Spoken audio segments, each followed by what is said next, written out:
Welcome back, everybody. Thank you for watching another video. Tonight we're going to have a look at a multi-purpose bidirectional OBD2 scanner from VDIAGTOOL.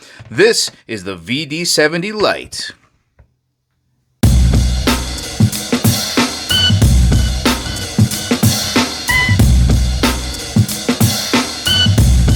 And as always, guys, if at the ending of the video you want to purchase this awesome OBD2 scanner from VDIAGTOOL and help support the channel, make sure you check out the link in the description below because we do get a commission if you purchase this scanner.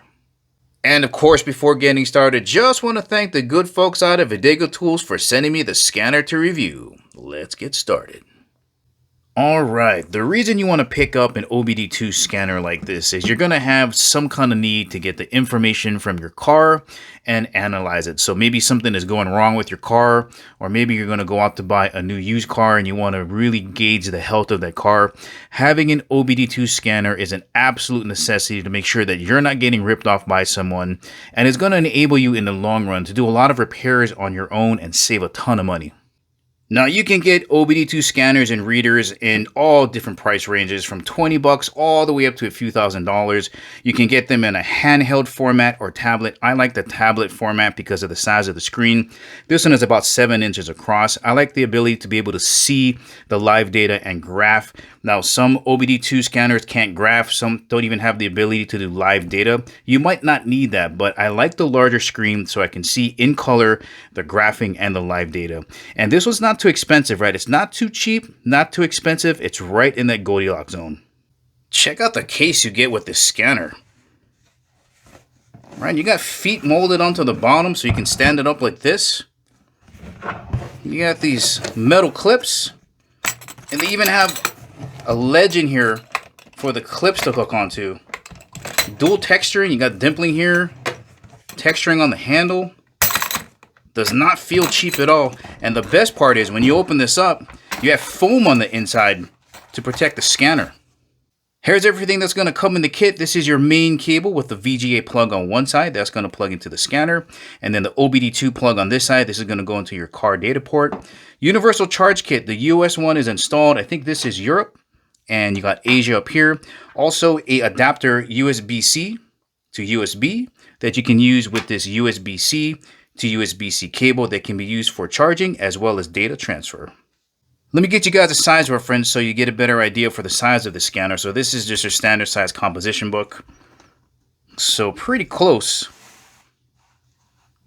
And just to give you an idea of the thickness, here's a deck of cards next to the scanner. I really like the fact that they've color coordinated the software with the trim. The sides here have a more rubbery feel, as well as the corners. This portion here is plastic, pretty much clean all the way around. There's no ports until you reach the front here where you have your USB-C port, VGA, and your power switch. Right, nothing around the edges. Nice feeling here. On the back you have a camera. Right, and a really nice big stand.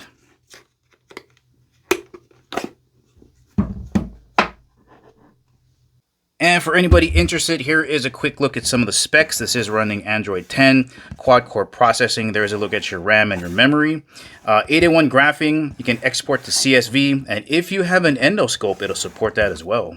Now, as just mentioned, this is running Android 10, so if this makes it a little bit easier, just try to think of this as an Android phone or tablet or even iPhone or tablet. So if I swipe up from bottom, there's a menu option here, and I'm going to be using this record screen to show you around. Quick disclaimer, this is not professional advice. I'm not a professional mechanic. These are just some of the things that I've used to purchase used cars successfully in the past. All right, guys, here we go.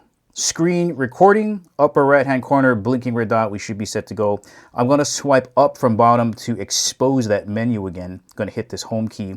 And I just want to show you the underlying software. Again, Android 10, exactly what you're going to find on a smartphone or tablet. You got your camera app at the top, contacts if you want to put in there. You can put your email, Chrome browser, gallery app, video app. That's where you're going to find all of the screen recordings you have, or if you want to utilize the camera in the back. Those three lines, again, are going to be your menu option. If you have open apps, you can close them that way. Let's go back to the main menu for the OBD2 scanner. I'm going to swipe down twice from the top, and this is going to give you a different menu very similar to what you're going to find on tablets and phones.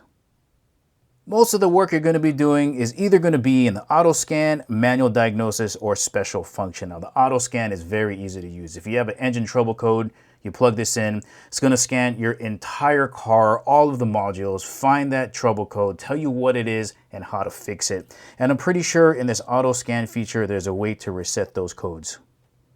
Let's take a quick peek in special functions, because not only is this a scanner, but it's a bidirectional scanner. So let me show you what I mean here. A popular one, let's scroll down to the bottom. We have this Windows initialization. So let's say your window is broken. It doesn't want to roll up and down. Of course, your car has to be new enough to support this function. But what you can do is plug this in, and this device will enable you to control that window and help you figure out if it's a mechanical thing, an electric thing. Maybe I don't like a relay is bad, but you can do that from here. You can also do things like recalibrate your seats, your headlights, even up here, your instrument cluster. If the lights are weird, you can fix that. Even if you lose your key fob, you can purchase one from Amazon and reprogram it here. So there's a lot of really great bi-directional troubleshooting and fixes you can do from this tablet.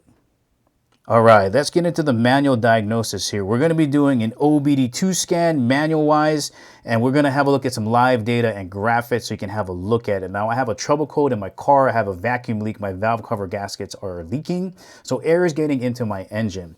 So knowing how to analyze these metrics and data can really prevent you from purchasing a bad car, because when you look at this data, it can give you a good idea for the overall health of the engine. Let's have a look.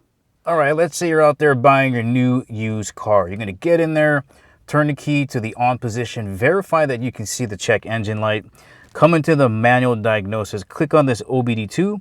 Now, I already know what protocol this car uses. It's going to be this one down here. You're going to click auto scan, and it's going to connect the scanner to the car. Now, the first thing we want to do is come down here to I am readiness. And we're going to click on the monitor status since DTC cleared. Now, all of these monitors need to be on. And we can see here right at the top that there is an engine code on here. It says mill on. But you want to make sure that all of the monitors here are in OK status, or the ones that are available. Because if they're off, that means at one time or another, the computer was either reset by using a scanner or by disconnecting the battery. So the person might be trying to hide an issue in one of these here. So the first thing you want to do is make sure that all of these monitors are turned on. Back to the main menu, we're looking at live data mode 1. And from top to bottom, we're still going to see the malfunction indicator lamp on because I have a trouble code.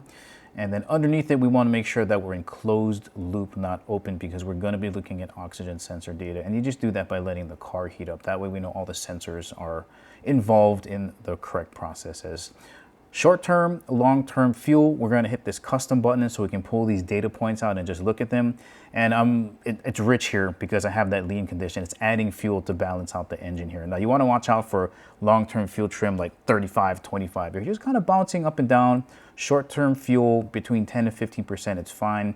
But if that long-term fuel trim is like 25, 35, there's something going on. And on the graph here, you just want to make sure that it's going up and down for short-term, not pegged. Long-term should be pegged flat. Short-term should go up and down, minusing and adding fuel to make the engine run properly. Let's have a look at oxygen sensor voltage. Here, bank 1 sensor 1 and bank 1 sensor 2, so post-cat and pre-cat. And we can see here that the bank 1 sensor 1 is doing its job. It should be going anywhere between 0.1 and 1 volt.